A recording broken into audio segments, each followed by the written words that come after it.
கப்பி சின்னத்திற்கு வாக்களிப்பதற்கூடாக சொல்வீர்களேயானால் இந்த ஊரின் தலைமைத்துவ முடிவானது, இந்த ஊர் குறித்து எடுக்கப்படுகின்ற முடிவானது, இந்த ஊரின் அபிவிருத்தி குறித்து எடுக்கப்படுகின்ற முடிவானது, இந்த ஊரின் எந்த பிரச்சனை குறித்தும் எடுக்கப்படுகின்ற முடிவானது மக்கள் பங்களிப்போடு நடக்கும் என்பதனை நான் இந்த மேடையிலே உறுதியாக கூறிக்கொள்ள விரும்புகின்றேன்.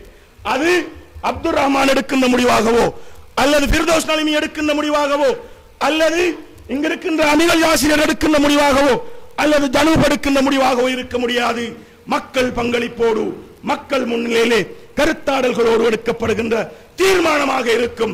ஒரு ஜனநாயகத்திற்கு, ஒரு கூட்டு தலைமைத்துவத்திற்கு, ஒரு சர்வாதிகாரத்திற்கு எதிரான ஒரு ஜனநாயக பூர்வமான தலைமைத்துவ ஒழுங்குக்கு நீங்கள் அளிக்கின்ற வாக்காக அது இருக்குமாக இருந்தால் நிச்சயமாக அந்த தலைமைத்துவ ஒழுங்கை நாங்கள் இந்த ஊரிலே உருவாக்குவோம்.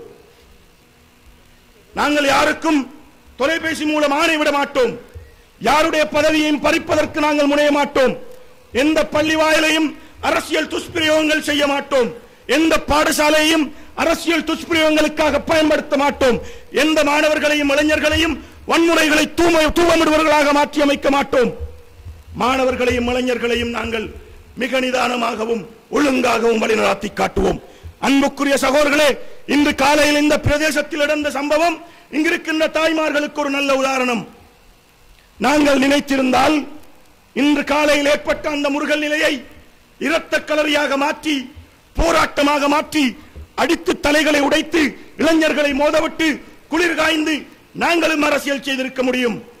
மாறாக நாங்கள் சொன்னோம், அன்புக்குரிய